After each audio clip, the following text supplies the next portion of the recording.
Good morning, welcome to this accountability and performance meeting. I'm Jonathan Shivers, the Police and Crime Commissioner for Hertfordshire, joined by Andy Profit, Chief Constable of Hertfordshire Constabulary.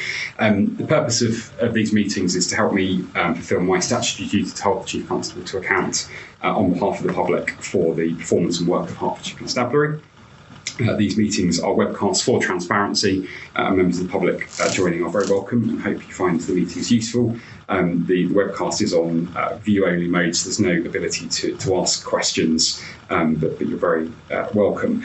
These meetings are designed to be strategic in nature and so don't cover individual cases, are designed to be very much around public areas of interest. And on the agenda today, we're going to be covering safer town centres, neighbourhood policing, crime outcomes, firearms licensing, and an inspectorate thematic report on the police response to public disorder. We'll deal in those in that order. So we'll start off then with safer town centres, and this item relates both to a priority in the new police and crime plan and a letter from the Home Secretary to PCCs and chiefs relating to galvanising policing and partnership activity to improve safety in town centres, particularly over the summer and beyond. So I just wanted to start off by understanding where the constabulary is in terms of the kind of operational policing and partnership activity that the constabulary will be undertaking in our town centres over the summer. Chief Constable, perhaps I can invite you to give an update. Commissioner, thank you. Good morning. This is a really important part of the policing response to driving down crime and social behaviour, holding criminals to account in Hertfordshire. As you know, it's at the heart and centre of the police and crime plan that you charged me with delivering against. Why are we doing this? And we are focusing on, for the second year now, 19 hotspot locations in Hertfordshire. Well, we're doing it because we know crime is geographically focused around town centres and other places that people gather. And if we get officers, police staff and our partners working together in those spaces, we reassure the public, we drive down offending and we hold offenders to account. So that's what we're doing. We've got a track record of doing this, and I'll share some of the facts and figures around that. But as I said, we've identified 19 locations in Hertfordshire to focus on for the next 12 months. 15 of those are town centres across Hertfordshire, and 4 of them will be more broadly described as park, open land type locations. We're using available technology to best effect, so we know that we're tracking officers' movements in those locations, so we can be comfortable that the deployment activity of our officers is matching our desire to get into those spaces. And as I said, we've got a track record of doing this. So last year, under Operation Hotspot, we talked about this last time, but there were nearly 3,000 dedicated patrols, nearly 26,000 hours of extra activity, nearly 700 stop and searches, well over 300 arrests and 50 weapons taken off the streets. We're doing that again this year. For the first quarter of this year, we've made 86 arrests already in these hotspot locations. We've stop-checked 216 people. We've used our powers over 500 times and already removed 15 knives or weapons from the streets. So this activity continues in our hotspot town centres to keep them safe.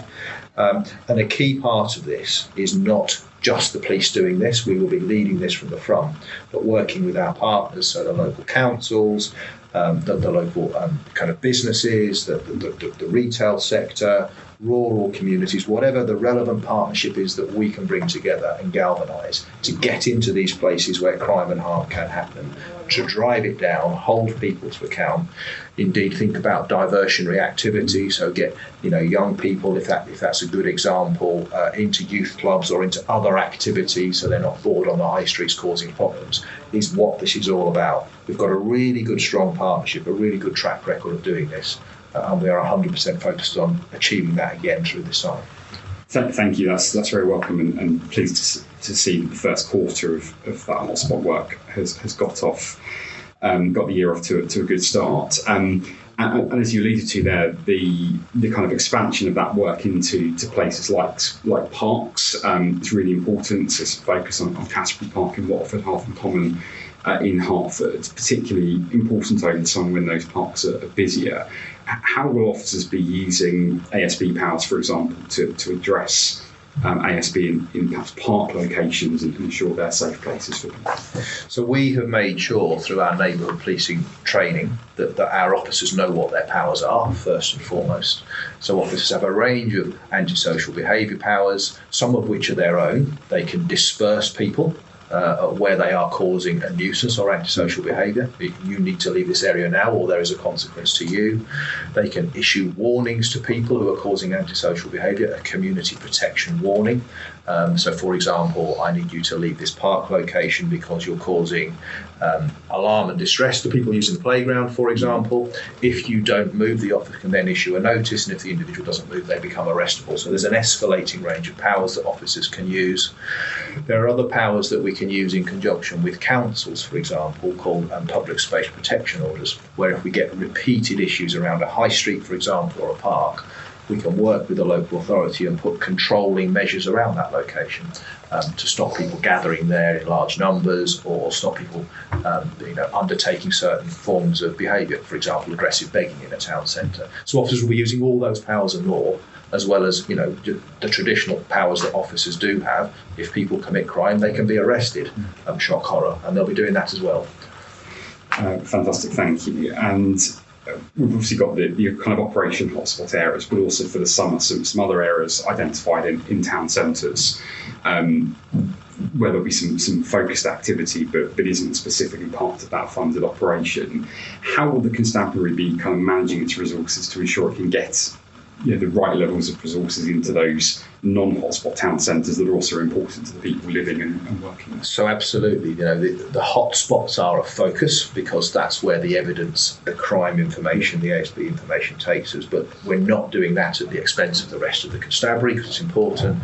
So the wider kind of neighbourhood policing structure that we have, the rest of the force resources, as we look at the information that's happening week by week, we look at crime and antisocial behaviour patterns, and we will deploy our teams into the rest of those areas. So my strong desire and firm belief is that the visibility that the communities want to see will be seen and felt across Hertfordshire.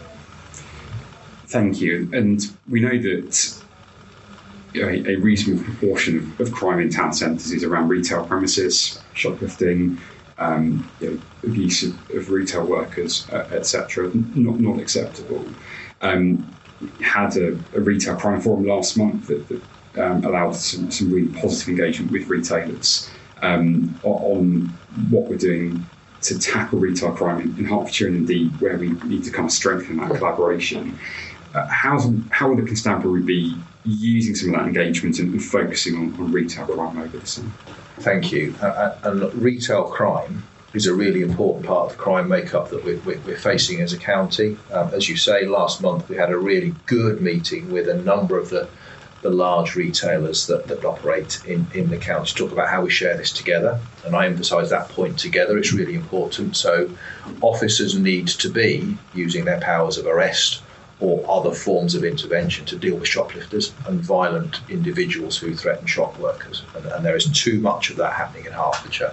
We're having a significant amount of success at solving more retail crime. It's one of the areas that we're seeing the biggest increase in solved outcomes in the constabulary in a number of areas in that. So I'm really, really pleased with that, and we'll continue to focus on that. But one of the things that I've been saying with you to the retailers is how do we crack this together? So things like responsible use of CCTV from retailers, good training for store staff, really good exchange of information with the local policing teams, so we can crack down on the key individuals where we need to is really, really important. We've been talking about the digital way now that we've got for shops to be able to send us evidence. CCTV footage is the best evidence they can often provide us, and that can come in through a digital link straight into the constabulary. We can search it against police systems almost instantaneously, and on 30% of the time it chucks a name straight out. So we're working with the retailers to say, give us your digital evidence through that link. And actually saying as well, there's a moral responsibility for retailers to do this. And if they don't, of course, we can think about other partnership solutions to encourage them to do so. So, for example, if you have a retailer in a town who isn't taking their responsibilities to make sure their shop is a safe place to be, and they are drawing in crime to the area, then I may well work with the local authority to say, should we allow this premises to sell alcohol, for example, because they need to be licensed to do so. So there's a really tough professional, respectful conversation we need to have to drive down shop theft and crack down on those individuals who are taking advantage of holes in the system. Thank you. And I think that partnership approach and recognising the importance of retailers playing their part as well as policing is really important. And there's some really good examples in Hertfordshire of that happening, and other areas where we need more progress to be made. And we'll work on that.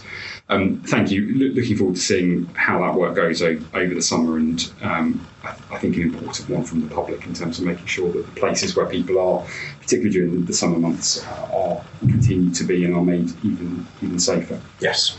Thank you. I'm going to move on to our second agenda item then, which is neighbourhood policing.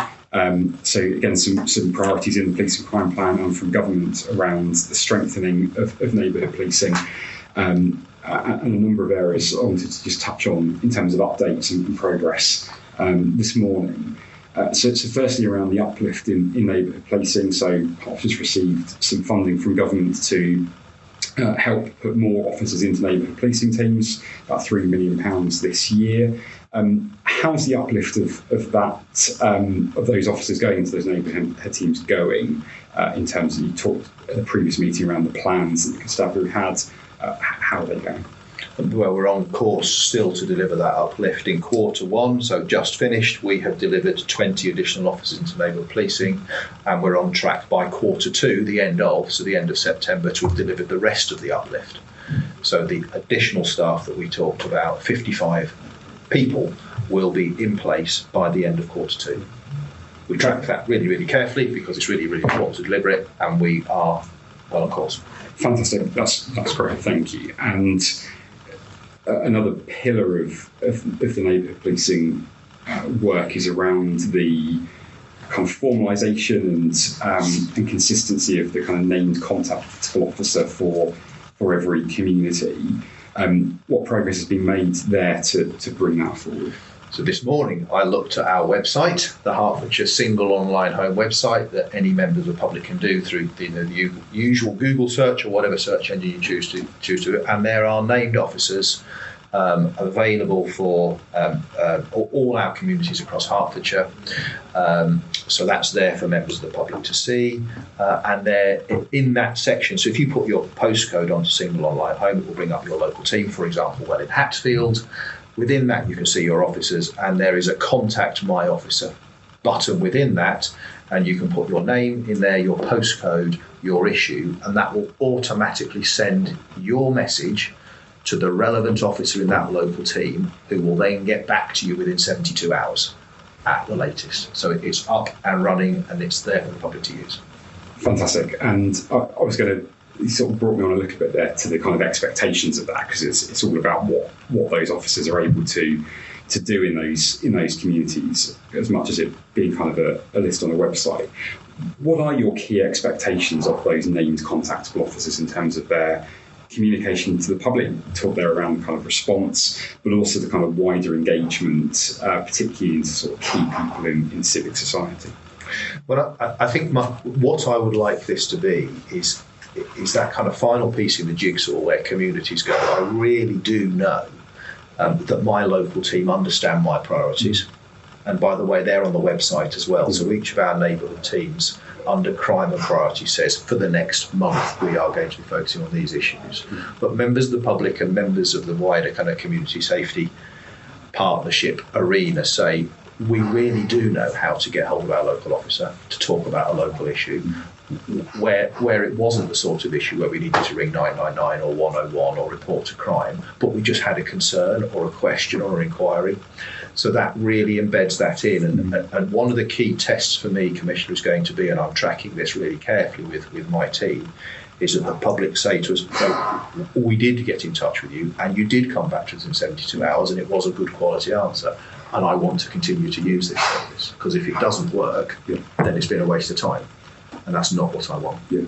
And how will you be monitoring that? What mechanisms have you got to manage that? So we've got, first of all, my Assistant Chief Constable for local policing is overseeing the effective implementation of the neighbourhood uplift and the rollout of the neighbourhood officer in every community. And she, ACC Jenna Telfer, has a governance process, a meeting to check this is being done. She's appointed 2 senior officers to personally oversee and drive this, a superintendent and a chief inspector responsible for community safety. And through the kind of the IT connections, we will be tracking every contact that comes in to which person's inbox and whether that person has responded. So it's a technical track, and it will produce as a list that says, Police Constable Andy Profit had 3 inquiries this month and he hasn't answered them, which will trigger, an immediate kind of something into my sergeant that says, PC Profit, you need to pull your socks up. So we'll be tracking it through those links. Okay, thank you. That's useful. Part of what the government's seeking in terms of that kind of uplift in neighbourhood policing is ensuring that neighbourhood teams aren't kind of routinely being abstracted from their core duties. Hard to measure sometimes, I appreciate. How are you making sure that is in place in terms of both kind of monitoring and managing abstractions from neighbourhood roles? So all the neighbourhood teams report on abstractions when they're taken away from their community problem-solving long-term core role. That does happen, when we get a critical incident, officers are officers and need to respond. But we're tracking that so we know what that looks like, because if it's happening regularly, I need to have another look at the operating model and the structure and think about have I got enough people in other areas. I think it's really important, though, a neighbourhood officer, for example, stationed to Hertford, say, to use an example, who's pulled in to respond to something bad happening in Hertford. I don't see that as an abstraction. Neighbourhood officers can still respond to emergencies from time to time if it's on their patch. Yeah. It's when they're, for example, deployed, can you go to Stevenage to deal with a different incident, that I see that as an abstraction. So it's being mature in our assessment as well. I think we all know this, and I think the public understand this, that the nature of the work of policing is uncertain, and we need to respond to things, and neighbourhood officers aren't ring-fenced from that. We just need to make sure it's within their geography they're accountable for. Thank you. I think that makes perfect sense. Thank you. I'm going to go on to our third agenda item, which is on crime outcomes. Again, an area of focus in the police and crime plan, something you've spoken about before in terms of wanting to increase the amount of crime being solved in Hertfordshire. I was keen to get an update on how progress is going on that work thus far. Thank you. Commissioner, we are solving more crime. That's the one sentence answer, and I'm pleased with that. We're not yet solving enough crime.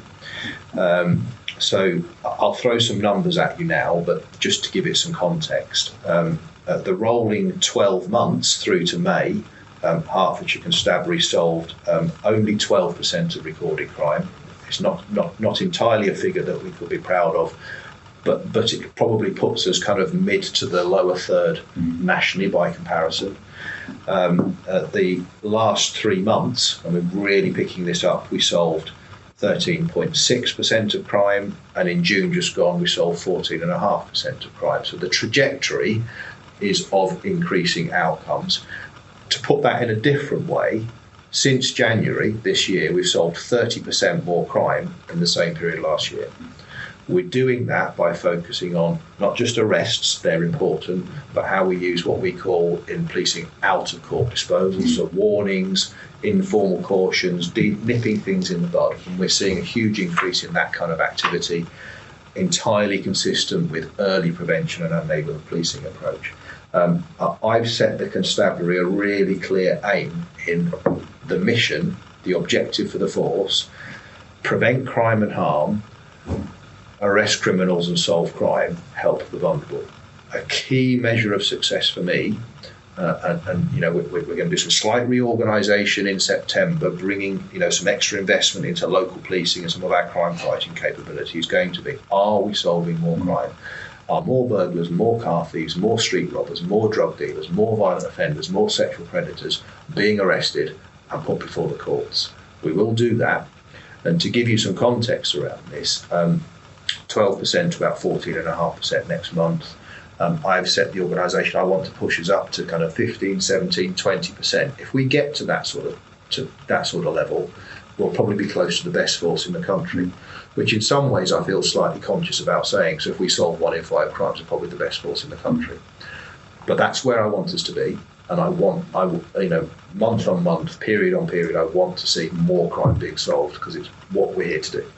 Thank you, and I really welcome that ambition that you set for the constabulary in terms of getting up to those levels, and I think that's very much what the public want to see as well. And though that progress being made, of course, is in the context of also improved crime recording, so more crime being recorded. Yeah. And a greater percentage of it being solved at the same time, which is really positive to see. And you touched there around some of the kind of crime types and things. There are some obviously in Hertfordshire that have been persistently low for quite a long time. So burglary charge rate, for example, last year, third lowest in the country. How are you targeting some of those areas, and equally other areas, shoplifting, where significantly higher? How are you getting to some of those outliers in order to try and make some of those that difference up? So burglary, car crime, and to a lesser extent street robbery are not where we want to be in terms of the number of charges we make against the offences that we have. Part of the restructure I've just alluded to is absolutely creating a stronger crime-fighting, intelligence-based capability. So we're on the front foot. So we're targeting those individuals, because unless you go feeding the collars and bringing them in and putting the evidence to them in a really determined way, you won't solve more of it. There are also some smart things that we will be doing that we are not doing in the constabulary at the moment. When we have charged and locked up and sent burglars and car thieves and drug dealers to prison, there's a perfectly legitimate way, and I spoke to the governor, for example, at one of our local prisons in Hertfordshire yesterday about this, of bringing those offenders back out whilst they're still in prison and asking them about, in a really careful way, what other offending have you committed whilst before you went into prison? And there are ways to capture those crimes as well, which gives some kind of update to the victim to say, we do know who did your burglary, for example. It was this person. This is how we found out. And that's the way we will demonstrate a higher clear-up rate, for want of a better phrase, around some of those areas, such as burglary, car theft and robbery. So we'll be starting to have those follow-up conversations with our known offenders. Thank you. And you touched upon increasing the number of out-of-court resolutions as well, which are an important part of this. How's the constabulary doing that? What are the areas of focus that you're pushing on, and how are you monitoring that direction of travel? So I monitor this several times a week. I look at the crime and outcome data across every single district and every single team. I talk to my deputy chief constable, who drives performance for me on a several times a day to his satisfaction and joy, I'm sure, about how we're moving the organisation forward with these things. So out of court disposals, you referenced 30 to 40% increase since January this year. That some of that's proactive policing. So I'm really encouraging my teams, and they're grabbing this with both hands. We should be out there checking people in hotspots. We should be stopping cars, and we will find things. We'll find drugs, we'll find weapons, which generates a crime and an outcome that's often an out-of-court disposal. That's not bad crime, that's good crime. That's crime we're finding, being proactive and kind of keeping our streets safe. But also encouraging and building up the skills of our officers to say, sometimes where you've got, a criminal damage or a minor assault, maybe not in a domestic setting, where the victim and the offender give you an account and you know what's happened. Is arrest really necessary? Can we give some kind of, on the street account, captured on body-worn video, warn the offender, happy that there isn't likely to be repercussions, and capture it in a simpler way that doesn't involve officers being off the streets, tied up with files and bureaucracy. So all of those things are what we're doing. So it's a quick, meaningful way of capturing the record of what's happened and knowing who was responsible. Thank you very much. And I think that difference that you draw out there between the kind of crime that's reported and the crime that officers are proactively finding, I think, is a really important one as we kind of continue to have these conversations, because it will obviously have a bit of a bearing around the raw data, but that context and priority of proactive work being done is really important. Well, to reassure you, Commissioner, I've asked my analytical team to kind of give us that data breakdown going forward. So how many victims of crime have we had? And we definitely want that going down. Separated from proactive crime, good policing, well, I'd like to see that going up, so we can see those two things. Fantastic, that'd be really useful to see, and I think very welcome to the public in terms of that proactivity, and welcome the progress being made there around crime outcomes, important for the public. Thank you. I'm going to move on to firearms licensing. So it's a regular item on these agendas to track the progress being made to address the backlog of renewals and applications for firearms and shotgun licences across Bedfordshire, Cambridgeshire and Hertfordshire. And perhaps I can ask you for an update, Chief Constable, on the progress being made and where the data currently sits in terms of performance. I can, Commissioner, thank you. Steady progress, slower progress than I would like, but we continue to make progress. At the end of June, there were 885 firearms renewals outstanding in Hertfordshire. That's down from over 1,000 at the start of January, and there are 584 grants awaiting process at the end of June, which is about on a par with where it was at the start of January. So we're focusing on the renewals. Now, that doesn't sound like impressive progress. The important thing to highlight here is we're in a year. Demand for firearms renewals isn't even. Last year, there were 3,635 renewals that needed to be made across Bedfordshire, Cambridgeshire and Hertfordshire. This year, 25-26, are 8,500. So we're making progress against an increasing volume of work. We're processing applications 6 times faster than we were in January.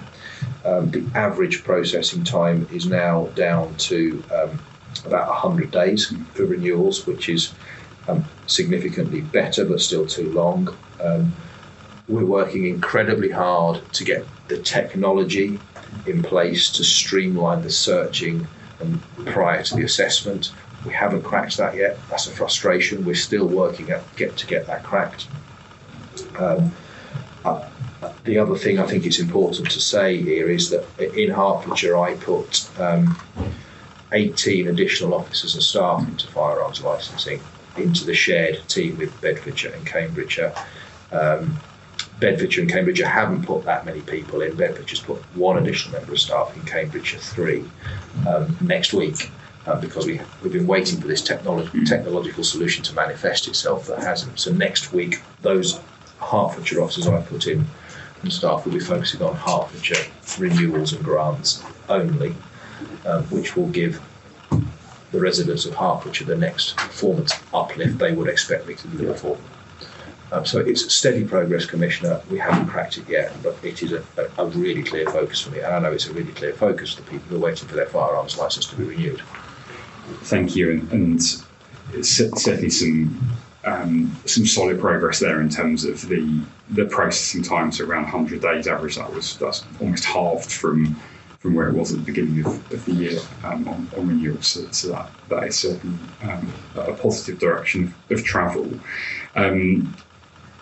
In terms of that increase in kind of productivity lift from technology, you said not quite there yet. Is that on the trajectory you would hope it to be in terms of achievability, or is that still uncertain? It's not on the trajectory I wanted it to be, because I wanted it in already. There is a solution that's been designed that is due for testing over the course of the next month.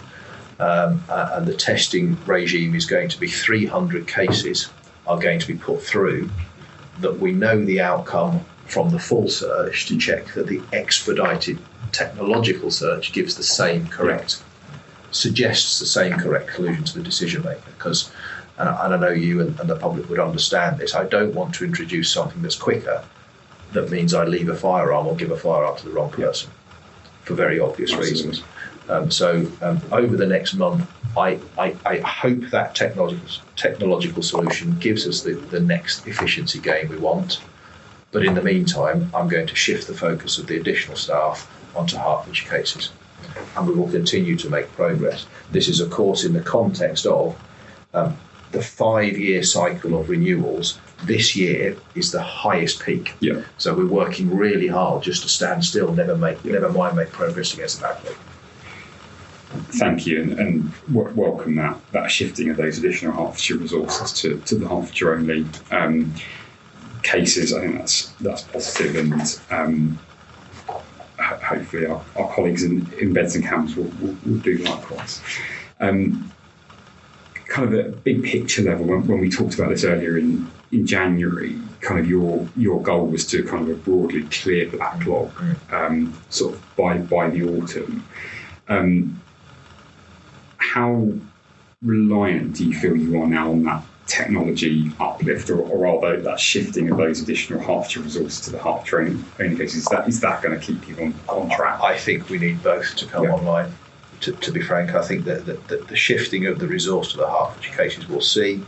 I don't think we'll get to the position I'd like us to be of almost today's business in the month of timeliness, simply because without the technology, the 8,300 things that the forces are trying to process this year will scupper us. So I think the technology solution's there.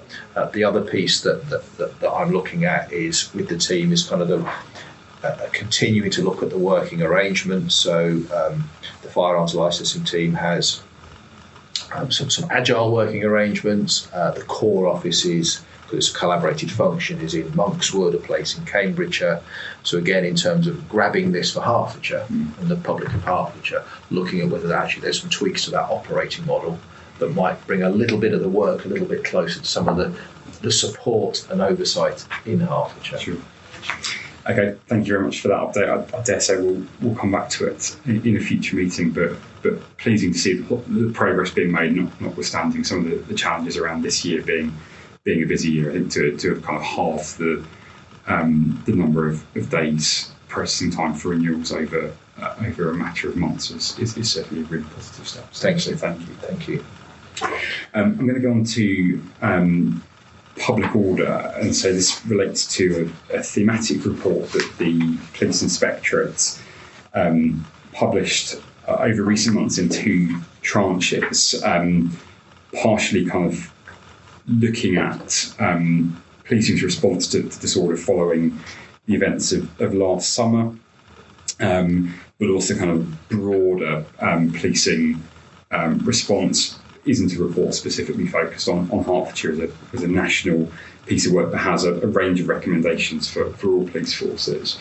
So I wanted to start off then with the kind of themes and recommendations from the sort of phase 1 report, which is very much around sort of capacity and capability from that public order perspective. So policing public order part of the strategic policing requirement.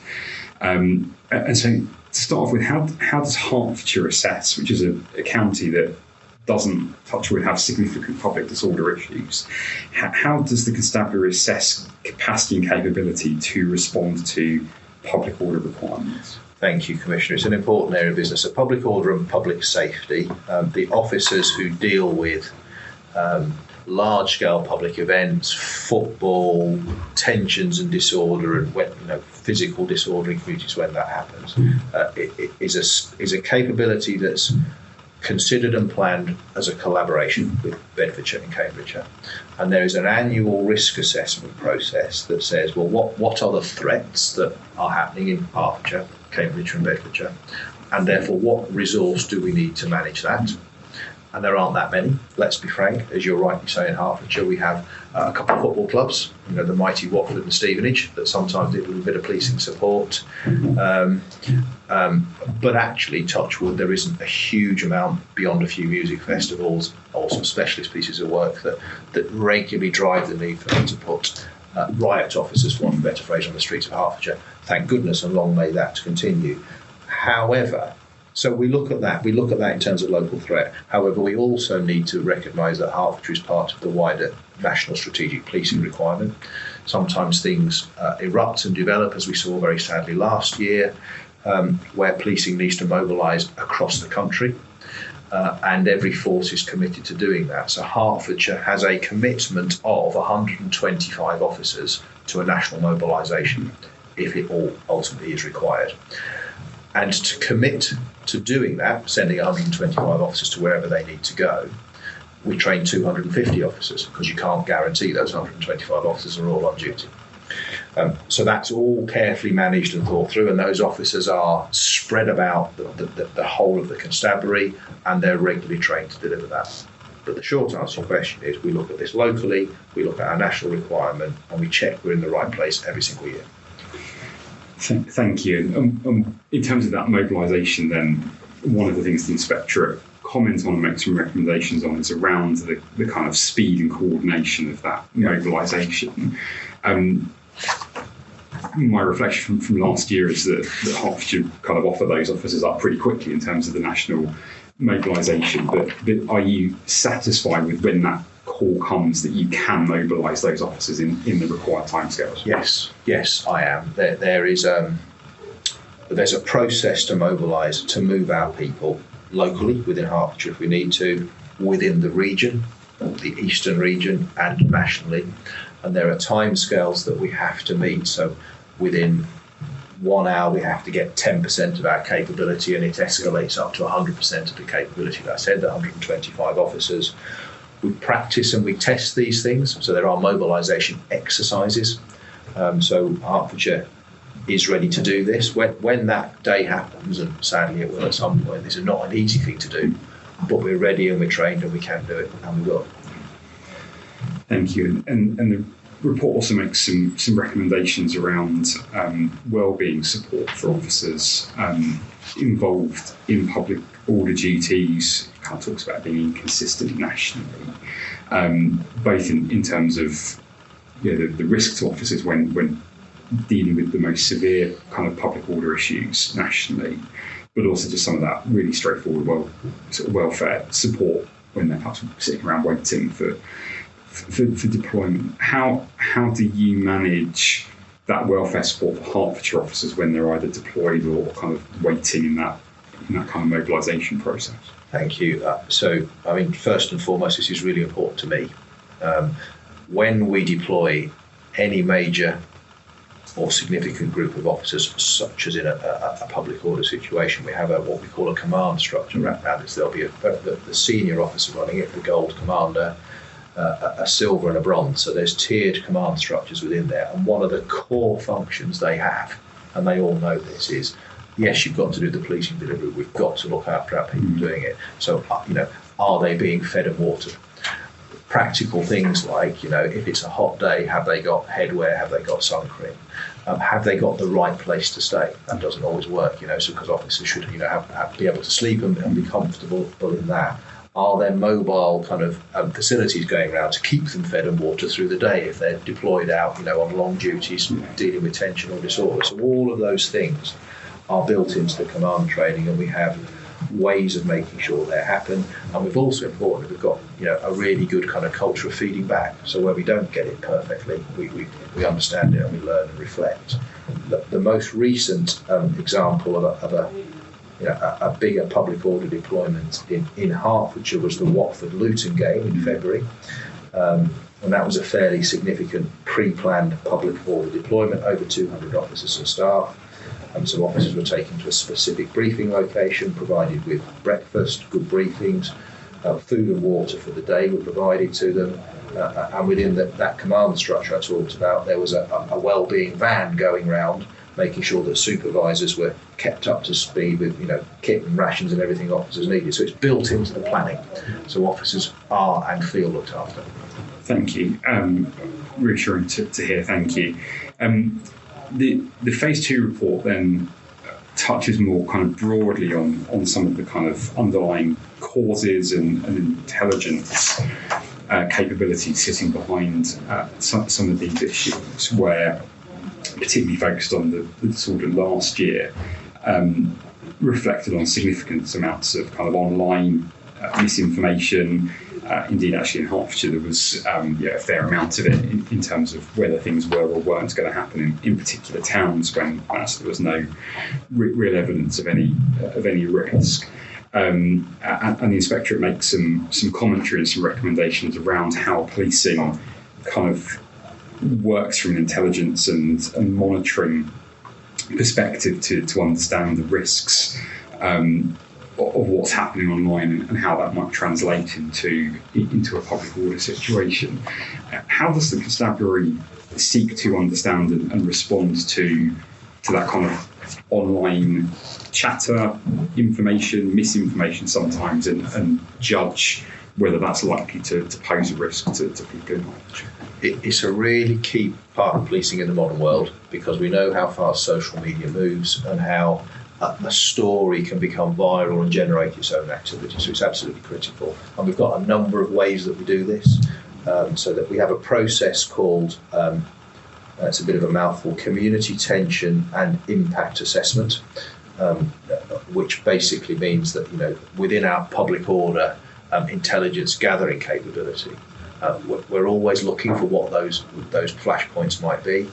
So that might be around right-wing extremism, it might be around political tensions, it might be around environmental protests. So we're looking for what the emerging social media known protest groups, themes and concerns are. So that's an ongoing process.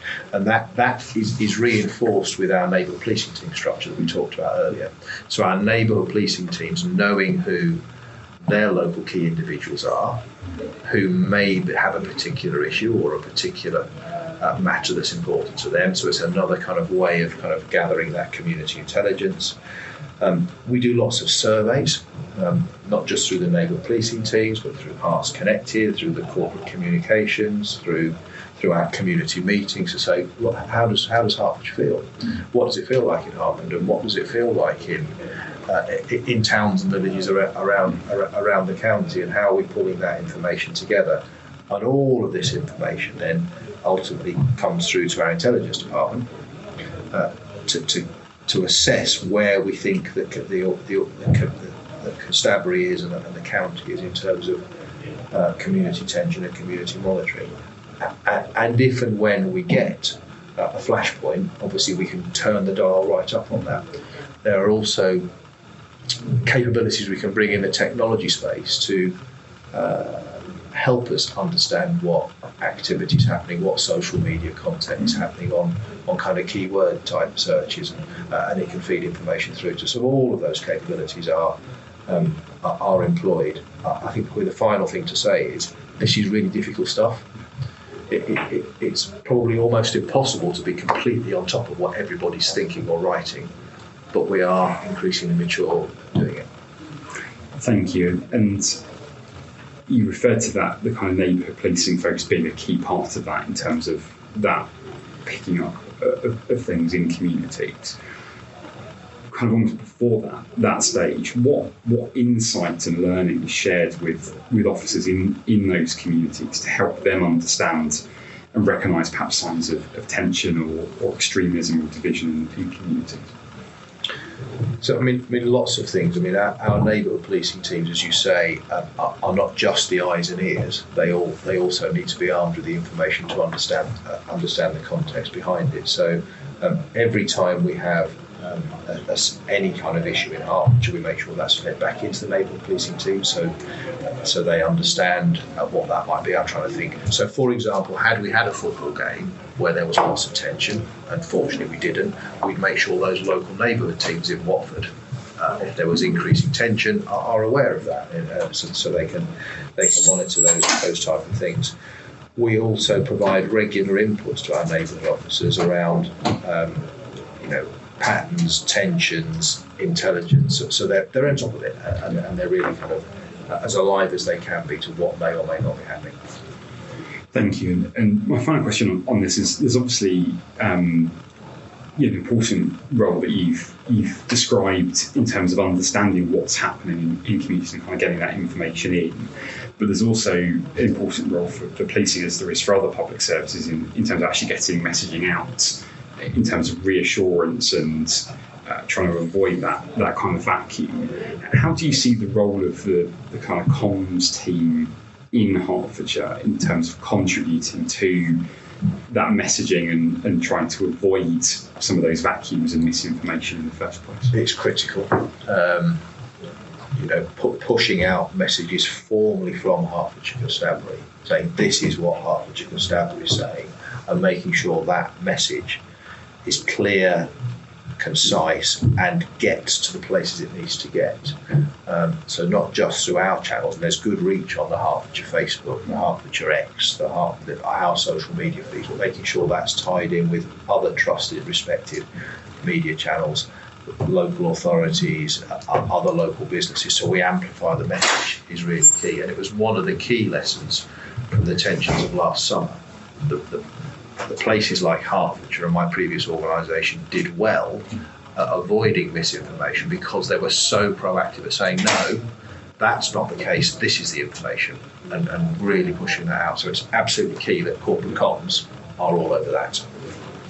Thank you, and that certainly happened to good effect in Hertfordshire last year, which is excellent, and I think the constabulary well prepared on that, which is good to see. That brings us to the end of today's agenda.